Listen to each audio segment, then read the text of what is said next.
All right, guys, welcome. Episode 3 of the Own Your Life podcast. I have a very special guest today. I'm excited to be here. This is Melody Barrons. She is our nutrition coach, but man, is she a whole lot more than that. So we're excited to have her here today. We're going to be talking a lot about her and nutrition. And welcome, Melody. Glad to have you. Thank you, Jonathan. I'm really happy to be here. Yes, she lights up on this stuff. So I asked her, would you like to do this? She said, didn't you already know the answer? So we're here today. This is not brought to you by Thorne, but this is Catalyte. Great thing to drink during the summertime. So get some. We have a couple in the gym, but get your salts in. Element, another great option. We're hydrating well as we do this. But the big thing with Melody is Melody, before she was ever our nutrition coach at OYL, like she lives this life. She's a professional.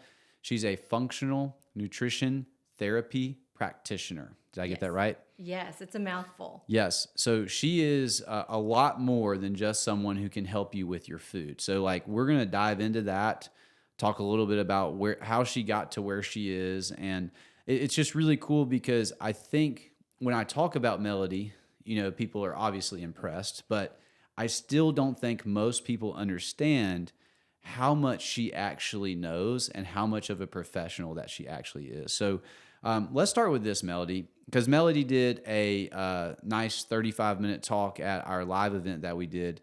Tell us a little bit about you and also why you got into nutrition like you have. Well, let's go way back. No, I'm kidding. So for me, I've always been interested in nutrition, so to speak, but it's taken a long road to get here. Starting off just looking at when I was a teenager, I quit drinking sodas. I don't even know really what drove me to do that, but I did. I just knew I felt better. So kind of starting there. But the long road is as an adult, I watched my dad go through 20 years of Parkinson's disease. This was something that when we went to the doctor, they never once asked him, hey, what do you eat?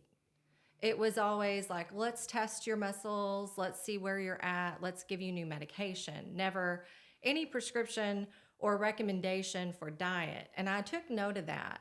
And I just didn't really know what to do with it at that point. He was diagnosed in 1996 and he died in 2019. So that was a long road there where no one really specified, hey, maybe you should try eating this way. Grew up eating standard American diet, lots of cakes, cookies, pies. My mom was a wonderful baker. But then fast forward after that, I ended up married to Steve. His son, my stepson, back in, I guess it was when he was in 5th grade. He's 20 years old now, so that kind of takes you back. It was, 2011, somewhere in there. We had to pull him out of school because he couldn't function at school. He was kind of on that, what they would call the autism spectrum. No real diagnosis, and we just never got that far. But at one point, they did want to put him on medication, and we talked about it, and it was like, no, because everybody we know that does that says all these terrible side effects and things. So I started really searching on what can we do naturally to fix this. We started changing diet at that point. I homeschooled him for 2 years. We went through a lot of change, and it was a slow process. But we ended up taking a lot of things out, adding a lot of things in. Those things were things like red dye and gluten and sugars and added sugars, and really just started focusing on real food. All of a sudden, we moved back. We were in Florida. We moved back here, and he wants to go to middle school in 7th grade. And we were a little nervous about this because he couldn't concentrate in school. Put him in school, he ends up with A's and B's. And it was it wasn't a fast process of us figuring this out, but we really figured it out together, Steve and I. And that's really the thing that turned me on to this idea that food is actually what heals us. It's our body, but we have to give it the right food. And then all of a sudden, our body knows what to do with these natural foods to repair itself. And that's really where it ignited in me. I ended up reading everything that I could, just everything I could get my hands on. In 2016, I went to my first low-carb nutritional conference in San Diego. And at that conference, I met so many doctors that people are probably pretty familiar with now. Dr. Westman, who was involved with the Atkins diet. Then all these different, Dr. Ken Berry, I met him later. A bunch of doctors that people in that low-carb community really recognize. And meeting these people and getting all this information just solidified what I was already figuring out. And I ran into, at a booth, this thing called Nutritional Therapy Association. And I was like, what's this? And they started telling me what they do, how they approach nutrition. And I was like, sign me up. And so I ended up going to Nutritional Therapy Practitioner School and graduating in 2018. That's 5 years ago now. Mm-hmm. So that's how she got to where she is. Yes. Okay. Obviously, you guys heard the whole family stuff, right? Mm-hmm. Like they went through a journey, and we know Steven, he comes to the gym, and so it had a lot of touch points in her life, like I think that's kind of cool. We see that with like people who get into coaching CrossFit or just coaching in general. There's usually something that you went through where you had what Stephen Covey calls a paradigm shift, mm-hmm. right? This is how I view reality. And then in a moment, I start to view reality differently, right? And so this is actually the main thing I want people to hear is I want people to hear what is a FNTP and what do you do? Okay. So functional nutritional therapy practitioner is just a long way of saying that we look at the body not just as parts, but as the whole. So we approach it as a holistic nutrition protocol, meaning that the base of everything that we start with is a nutrient-dense diet. And a lot of people look at that and say, what does that even mean? So a nutrient-dense diet are foods, natural foods, found in nature, and I say it this way. Did it have a mother? Was it breathing? Okay. Was it pulled from the tree, plucked from a vine, or pulled out of the ground? Those are your natural foods. If you can answer yes to those questions, then that food is probably okay for you to eat because you found it in nature. And nature does this thing where it packages everything exactly as your body needs it. So fats and proteins are always found together. Carbohydrates are always found pretty much alone. So it kind of lets our body know how we need to eat when we do choose food. So we just dial it back to how food grows, and then we know if we eat those foods, it can actually help our body to heal. So we start with that nutrient-dense diet, and then what we look at is the goal is optimal health. That's really the goal. So the end goal is that optimal health. Well, how do we get there? There's pillars involved. And what we do as FNTPs is we look at the pillars, starting with the first pillar on the foundation of nutrient-dense diet that's going to be your digestion. We can manipulate your macronutrients and do all these fancy things and tell you what to eat. But if you're not digesting it, we're not getting anywhere. So the first thing is we look at your digestive system, how it's working. Are you actually even digesting? And then we work from there. Digestion, then blood sugar regulation. Because now we have to get you to be able to use that food as fuel and not have it make you tired or make you lethargic, but actually give you energy. So we're looking at blood sugar regulation. Then we look at fatty acid balance. So the fats that we eat, that's really important. The types of fats found in nature to help us balance our fatty acids in our body, which really leads to how we heal. Then fatty acid balance, mineral balance, and then we look at hydration. And all those things, those 5 pillars, what happens is when we get all of that dialed in, things that someone comes to you concerned with, whether it's the first thing, almost hands down, the first thing people come to me with when I say, what are your top 5 health concerns? Weight. I want to lose weight. That's always number 1. almost always. But when we get all these pillars addressed, the weight naturally comes off because your body wants to get into that natural healthy weight area of where you're comfortable, where your body works the best. So hormones, all those things kind of just develop and heal when we get those 5 pillars correct. So that's what I look at when I'm looking at someone's food journal. I'm not looking at just like, what'd you eat? I'm looking at, hey, did you have a bowel movement? Were you bloated? Did you feel tired? Did you wake up during the middle of the night and couldn't go back to sleep? These are all questions that I start asking that tell me a story about how your food is digesting and then what we can do to better that so that you can start healing your body naturally. You know, this same concept is kind of what we look at like with physical training. You know, people come in, they're like, I want to lose weight.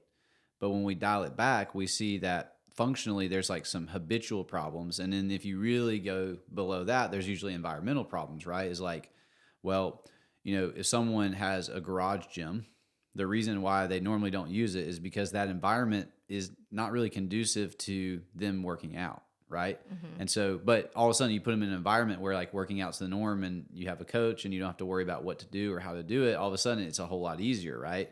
Right. And so people are searching for weight loss and they're trying ways to just achieve the weight loss, but it's not addressing the actual foundational things that if they were to address those, number one, would they get the goal, but also would they be able to keep it off long term? So it's like, you know, a lot of people don't like that because they'd rather have this like quick, easy thing rather than be like, oh, I am a system that I need to address. This might take a little time, but if I'm willing to address the system, I usually end up in a better place long term. So, okay, so when it comes to you working with someone, I think something that was cool that she said, make sure y'all listen to this. She didn't start with like, how many calories are you eating? No, I don't care about How that. do you feel about that phrase?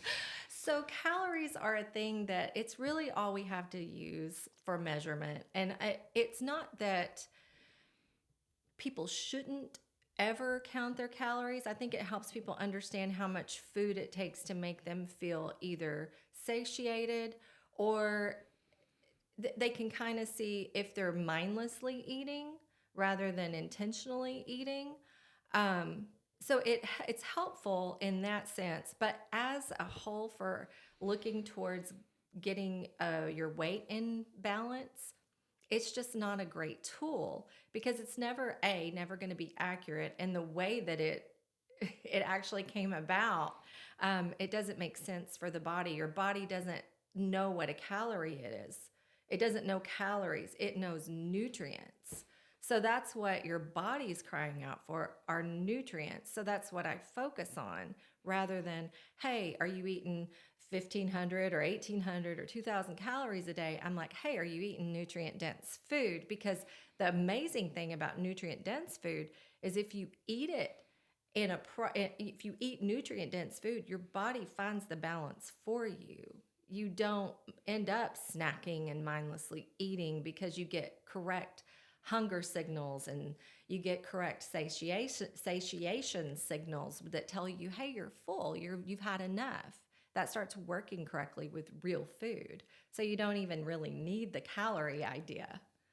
I mean, what's funny is since I've been interacting with Melody, I've made some shifts in my nutrition and I can actually tell hunger based on like the macronutrient. So like I can tell like, oh man, based on how I feel. And that's where she started, right? She didn't start with how many calories you're eating. The reason I asked that question was because she started with like, how are you feeling? Like, did you have a bowel movement? Like how did your stomach feel?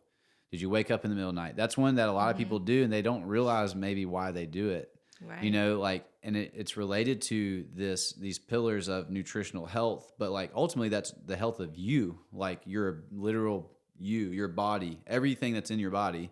So like that stuff adds up, right? And so whenever you work with someone, what are some of the things that maybe you address early that some people are like, I didn't really think that was a thing that we would address early on? Well, one of the most simple things is usually just the people getting enough water. That's like hands down, almost across the board. I'll say, all right, let's see how much water you're drinking. Oh, I don't really drink water. Okay.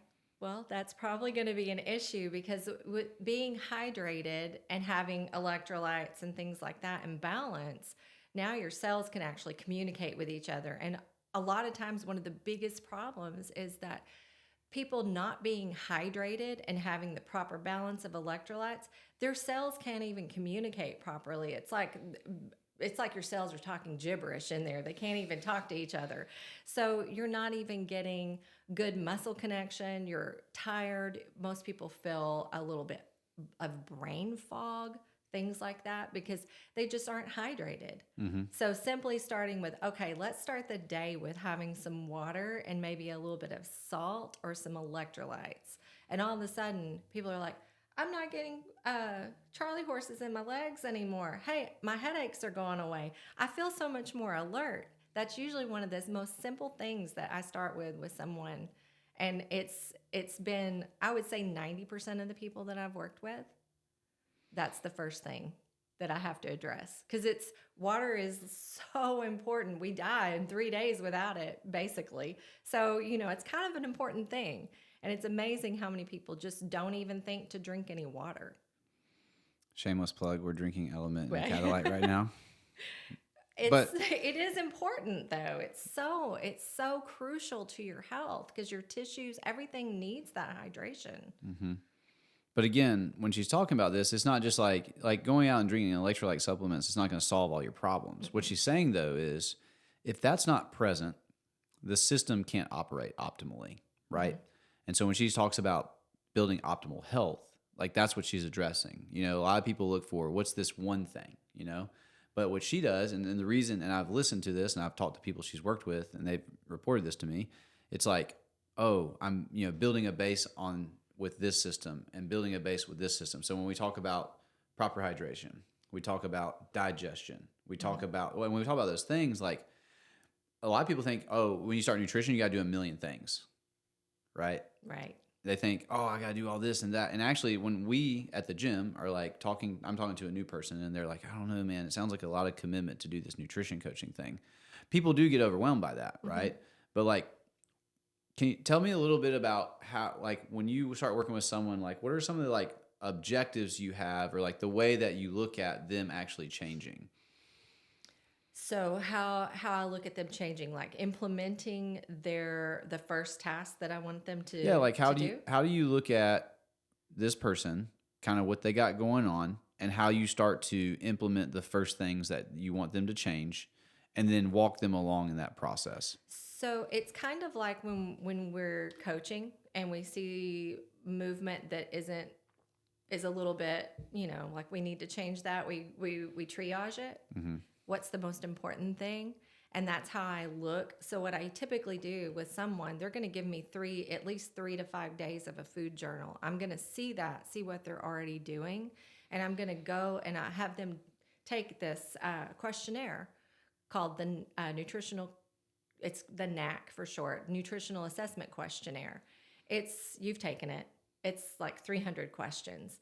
It gives me a really good idea of where someone's body is most burdened. It graphs it out for me based on the person's answers, which I always tell people, please be as brutally honest with yourself as you can, because that's the only way we're going to really get better. And so I look at that, and let's say someone, when they get all of this back to me, I see in their food, and it's a food and mood journal. So I'm having them track mood. I'm having them track movement. I'm having them track bowel movements, digestive responses, getting them reconnected with how their food is actually making them feel. Because the surprising thing is how disassociated that most people are with the fact that food made them feel anxiety, or food made them feel depressed, or they suddenly became very sleepy and they didn't even really associate that with the food they ate. So I have them track these things, and I get the NAC back, and I look and I say, okay, I look down here and I see maybe their hormones they're in the red zone. the hormones are just like not working correctly. And I look down at digestion, and digestion's kind of like at a medium level. I'm going to look at digestion first, because to get to the hormone production, we have to be digesting the food in the most optimal way to get the best out of our food to make those hormones. So I'm going to go all the way back to the beginning. I'm not going to address the hormones yet. I'm not going to say, oh, we need this supplement for hormones, or, oh, we want to eat this for hormones. I'm going to go, hey, let's go back here. And what I want you to do for the next 5 days, I notice you eat in a really stressful state. Like in your journal, you tell me you're eating in your car, you're never sitting down. I want you to practice for the next 5 days sitting down to eat. I want you to close your eyes, take 5 deep breaths, get in a parasympathetic state before you take a bite. Let your body relax so that it can digest. And then I want you to keep track of how you feel. And miraculously, all of a sudden, just that very act of sitting down, taking a moment, and eating your food in a peaceful state and letting it really get into that parasympathetic state, and you can digest your food. All of a sudden, this person is telling me, oh, I'm feeling so much better. Like, I'm sleeping better. All of a sudden, all these things happen, and it's just the one act. I didn't take anything away or add anything more than just an act of getting into a prepared state to eat. And that's how I work with someone. That's how I start implementing the small things. And what I like to do is give something to someone where they can find a really almost instant success. And when I see someone's information, I can give them something that I know in a matter of a few days is going to make them feel successful in what they're changing. And then you build on those successes. It's kind of just like we do at the gym. You give someone a PVC pipe and they're able to overhead squat that. Then you give them a trainer bar. Then you give them a regular barbell. So it's just the same way. We build on those successes with each step. This is why she's a professional. I mean, really, like the thing that people don't take into account, the difference between working with a professional and then working with just like general guidelines or just having just information is, notice how she was like, hey, I can look at your food log and help you make changes that will make immediate changes for you, right? Like, she has that level of understanding and comprehension so that when she sees it, she's like, oh, I know exactly where we need to go. And I mean, we see this, in the gym is another good example. Like, I mean, just periodically we have people who come to us who have been training for years, and we come in, we watch them move, and we're like, wow, we're going to make you just use a trainer bar. And sometimes they get a little offended, right? But like we choose to do that because we realize like, hey, like, I'm not saying you can't do it one time, right, but like the direction you're going is probably not good. That's the difference between efficacy and efficiency. Efficacy is, can you do it one time? Can you squat and stand back up with that weight on your back? Efficiency is how well you do it or with how little effort. And that has to do with like mechanics. If you're effective but not efficient, that's like injury prone, because it's like, oh, you can do the thing, but the way you're doing is not conducive to like being able to do this over a long period of time, right? And so like when we look at nutrition, a lot of people want, effective methods like lose 30 pounds in 30 days, but it's not efficient, right? Does that speak to your heart, Yes, Melody? so Right? much. She lights up with this, but like that analogy is great because yeah, you can effectively lose 30 pounds, but if you don't do it efficiently, two things are normally going to happen. Number one is you're engaging in behavior that you can't sustain, right? So that's the first problem is you're doing this, you're losing this 30 pounds in 30 days, but you're doing it in a way that like you are stressed out and you're just making yourself do it so you can get down. But like, if you can't sustain it, that begs the question of like, well, what happens when you stop? Usually Right? a 20% increase. Yeah, so it comes right back, started. right? Yeah, so that's the first problem is like Right. it's unsustainable. But the second problem is it does not respect the actual systems of your body, and you actually can cause more harm. Absolutely. So tell us a little bit about like Absolutely. kind of like because the reason I keep coming back to the weight loss is that's just a common goal of people, right? It is almost 100% across the board. When I ask someone their goal, that's the number one. Second might be, my hormones are kind of off, but they're not so concerned with that, not understanding that your weight gain is probably because we're not digesting. You can't make your hormones, and therefore you can't lose the weight. No matter what you try. And that's where I get a lot of women that I've had as clients who, especially in that our middle age years, and I'm 51, so I understand it. We get into that stage where the weight's just not coming off, and no one really addresses. You'll look at, like, you'll go to the doctor, and they'll give you some sort of synthetic hormone or something like that, telling you your hormones are low or they're off, but they'll never really address the diet too much. They'll just tell you to eat a balanced diet, So what we look at here is we're like, okay, we got to go back and take someone through this progression where we work on all these foundations so that the hormones can work, right? So we can lose weight. And then it becomes something, like you said, it's sustainable. It's not something that we're going to do for 6 weeks and then go back to however we were living before, because that's what got us here. And it's going to take time. And that's what I always stress to people. Weight loss is not something that you did overnight, and you're not going to get out of this overnight. It's going to take effort. And the big thing that I stress with my clients that I don't know if anyone other than maybe another FNTP would say is that as you lose weight, and I tell people this, it might get harder before we're at our goal. And what does that mean? Well, there's a lot of things that happen with fat loss. If we start really dialing in and losing fat, which is what people want, right? I want to lose. A lot of times they don't even know. And I'll ask people that question. Let me back up to this. When someone says, I want to lose weight, I ask them, do you want to lose water weight, muscle weight, or fat weight?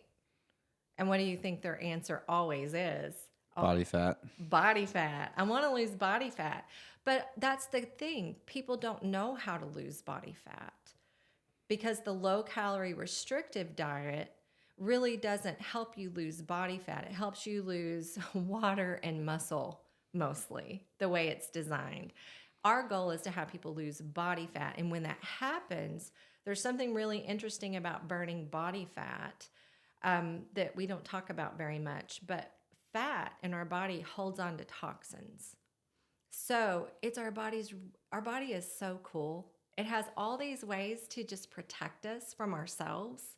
So when we get exposed to toxins in our food, our environment, and it gets into our system, our body has this really cool way of saying, you know what? I want to protect you, Jonathan. I'm going to take that. I'm going to put it in your fat cell. I'm going to lock it up so it can't hurt you. That's so cool.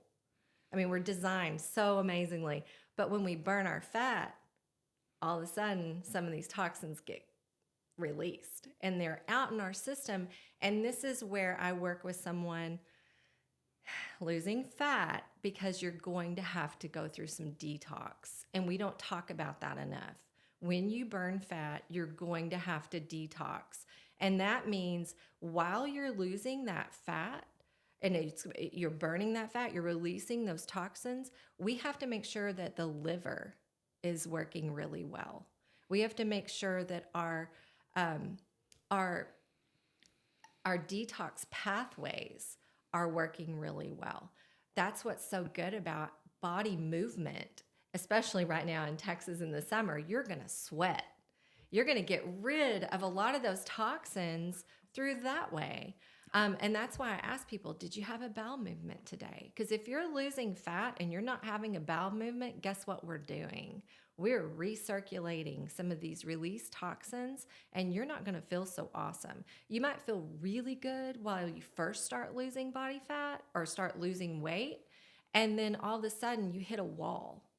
And that's what's happening a lot of times that no one understands, is that you're going through some detox as well. So we have to support your body to get rid of those toxins. And sometimes, like people will break out, they'll not feel good. They'll feel like almost they have the flu. and they won't really understand it. And that's what I really help my clients understand first, that we're going to have some setbacks. They're not technically setbacks. They're actually hurdles that we're going to go over. We're going to go over these together. I'm here to support you, help you understand how your body works so that you can get over this hump. And a lot of people call it like a plateau. It's not really that you're plateaued. It's that your body is trying to protect you from these excess toxins. And so it might slow down this weight loss timeline. It's not your timeline in your head. That's what your body is saying is okay. Your body's like, I know better than you. Okay. So we're not going to burn that much fat yet because you're not ready to get rid of it. Your liver's overtaxed. It has over 500 functions. And so right now it just can't handle anymore. You need to get your liver working better so we can move this stuff through. And that's really where I think what we do as FNTPs is different than other nutritionists, because we're really looking at those hurdles that happen when someone is wanting to lose weight and while they're losing weight. And this is why counting calories falls short, because it doesn't address your body as a system, and it doesn't take into account what's actually going on in order to achieve that. I mean, we see this. I mean, if you want to run a faster mile or you want to have a heavier deadlift, like there is a certain state you have to be in to do that. And you have to make certain organic changes to the body.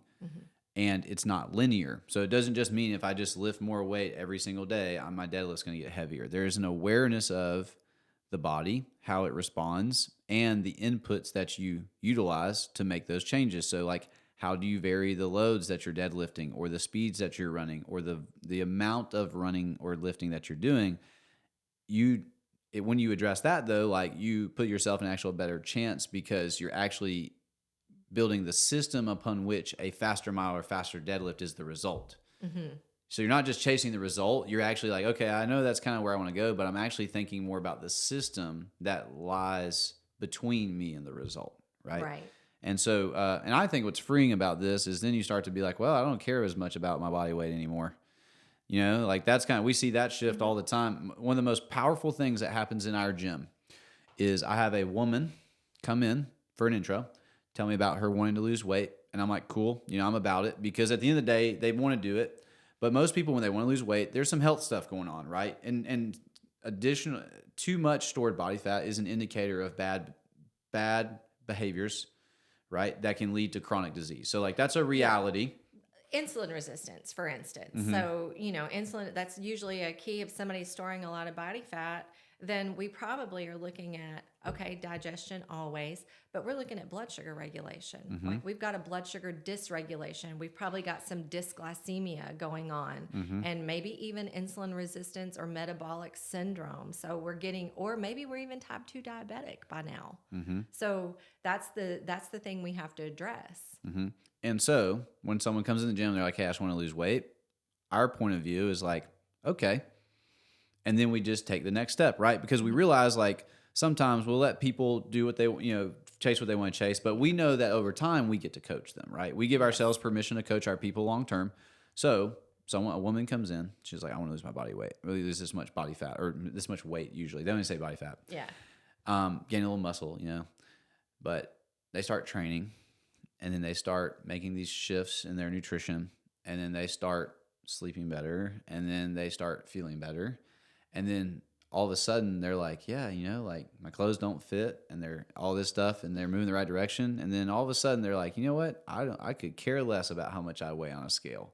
You know why? That's because their present state is better than that goal of weight loss, right? Right. They're feeling good. They're feeling strong. They're feeling empowered. They're feeling just the benefits of moving their body.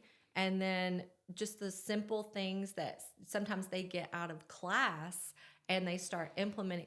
All of a sudden, well, I think what happens is you start moving your body and you're more aware of what you're eating. You're like, I don't want to jeopardize what I just did with donuts. I think I'll eat some protein and some fat and get a little bit of carbohydrate to support my activity. Hopefully that's what happens. And I think it does a lot of times because it's a shift. You're spending your time coming to work out and do this hard thing, and you don't want to undo it. Yeah, and at OYL, like our big thing is like plug for last week's podcast is create the right environment. Yes. And so awareness, an environment that is geared towards healthy living is going to bring more awareness to every aspect of healthy living, right? So like they get in, they start working out, but then they start hearing this little stuff about nutrition, or they hear about, and all of a sudden they're like, yeah, I think, and so ultimately, like and she even said it, like our goal as a coach, like fundamentally, our heart is like, okay, here's the thing. What you're trying to do, whether it's like get fit, lose weight, better health, whatever you see that as, it's going to be difficult if most people aren't doing it. Therefore, we understand as coaches, like when it gets difficult, we want to walk with you, right? That's kind of our thing, right? And she already said that earlier, like that. I want to guide you when we get to these hurdles because we are going to go over them. And they're not necessarily a problem. They're just something that's going to happen. And then we are going to be able to make the adjustments so that we can go over it, right? So that's our heart as coaches. And then with nutrition, you know, one of the things, and you can probably speak on this a little bit, Melody, like we find nutrition is like very like emotional and cultural. So like when you start working with nutrition, like you start to realize like this is attached, there's some other things attached here. So like tell me a little bit about kind of how you see some of that stuff pop up. I've had some clients who, because of their religion, have had some really restrictive dietary restrictions.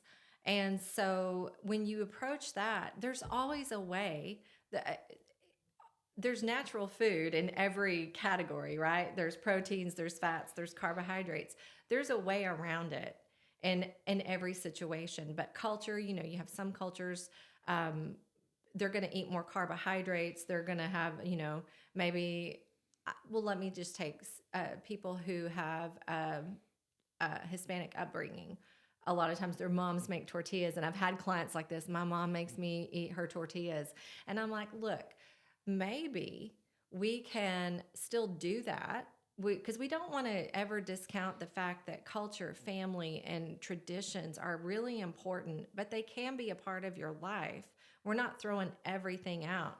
We just find a way to incorporate it in a way where you can have it, but it not completely throw you in a spiral. And I think that's where what I do and taking the one step at a time and really educating someone on how their body works and what their body is telling them, the signals that it's giving them, and they learn to read those signals and hear them for the first time, then they can have that tortilla, for example, and they know maybe they're going to feel a little sleepy. They understand it, and they understand they don't like how that feels, but they also want to honor their family with that time of having that food together.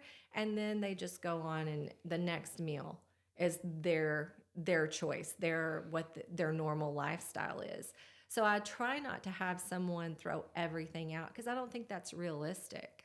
It's not realistic for living. For most people, there's going to be times where you're going to be in a celebratory situation with family, and there's going to be a birthday cake.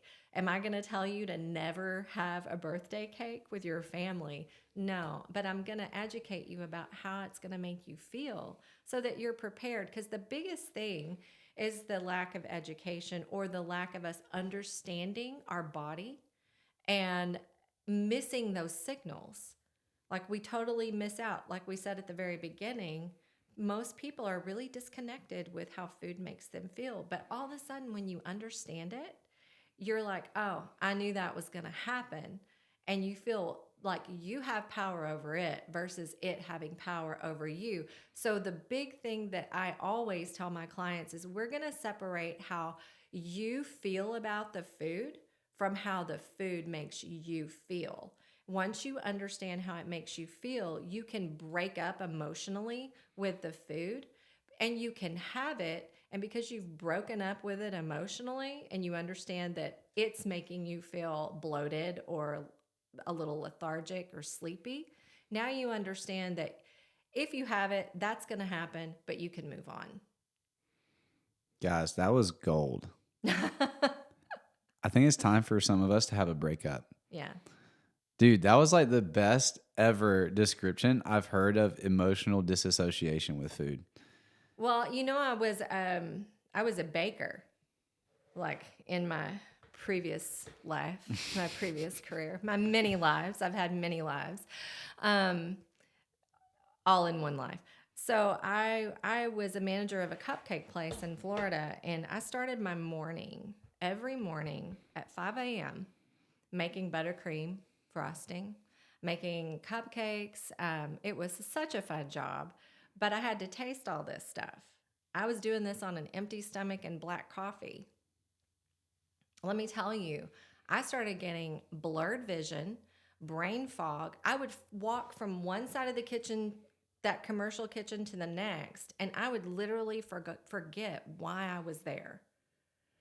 And I realized in that moment, and I knew a lot about nutrition already at this point. This was like 2010, okay? 2011. And I knew a lot about when nutrition. I started CrossFit. At this point. But I just was like, I told Steve, I said, I don't think I can do this anymore. I feel the worst I think I've ever felt in my life. I feel like something is really wrong. And my blood sugar was so dysregulated. And I had a lot of things that were happening in my body that it was telling me, hey, this is bad.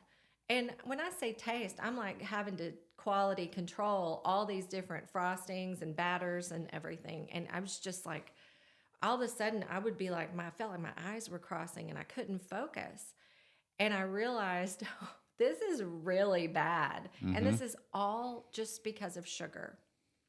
And, and I know other people have that issue too with sugar, and they just don't realize it. So that's the moment where I recognized what this food was making me feel. And I didn't want to be in that relationship anymore. I actually ended up quitting that job because I couldn't do it. And the part of the job requirement as the kitchen manager and being over all of it was to do that quality control.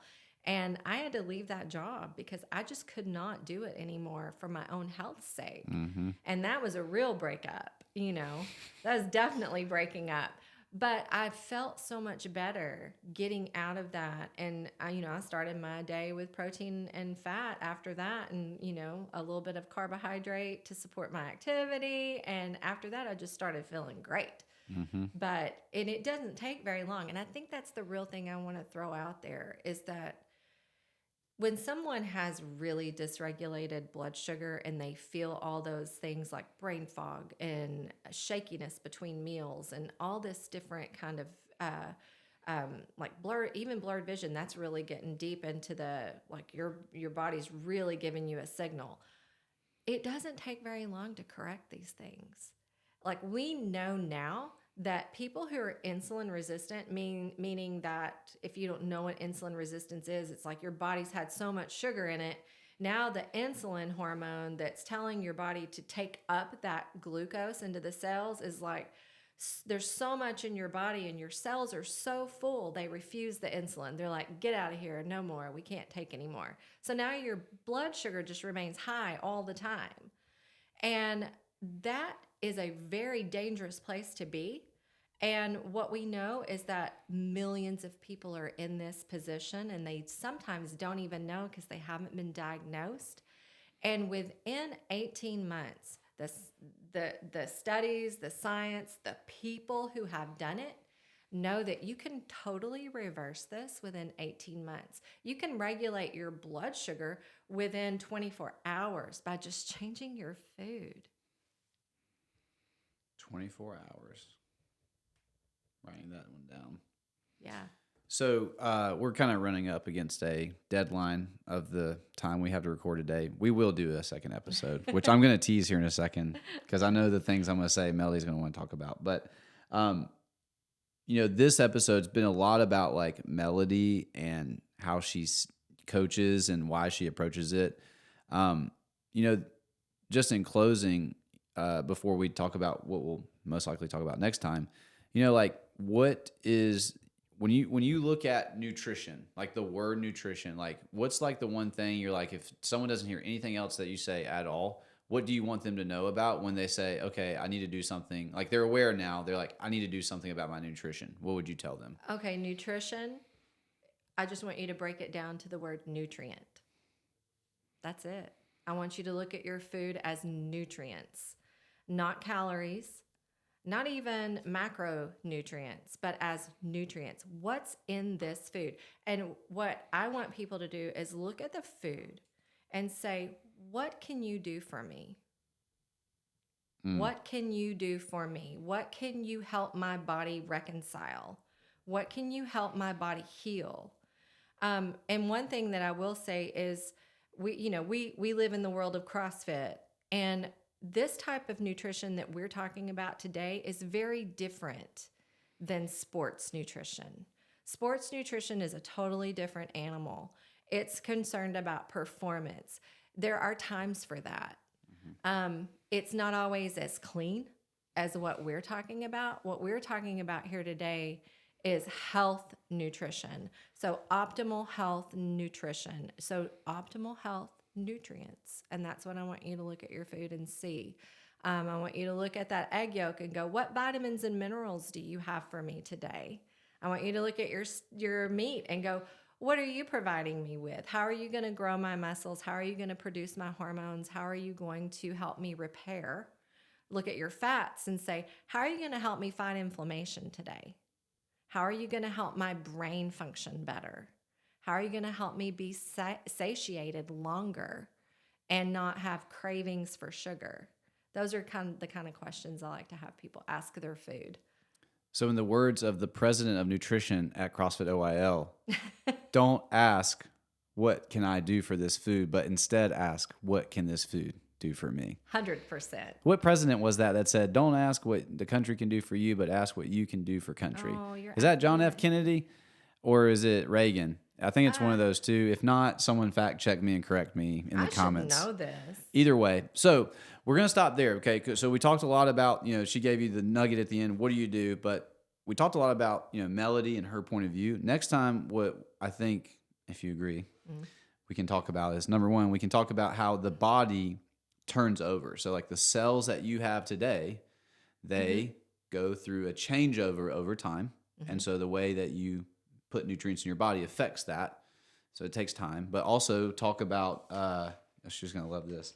She said earlier that normally proteins and fats are found together and normally carbs are found by themselves.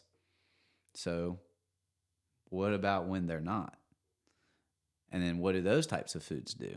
Like what are those? Those are usually frankenfoods. Yeah. So we'll talk about that.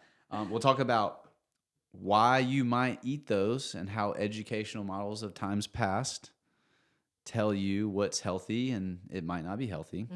And we'll talk about some more practical steps of like, okay, I want to get started with my nutrition. Like what could someone start to do and start to shift away from the calorie counting, pound losing, yo-yo diet lifestyle and instead start thinking, okay, how can I fuel my body?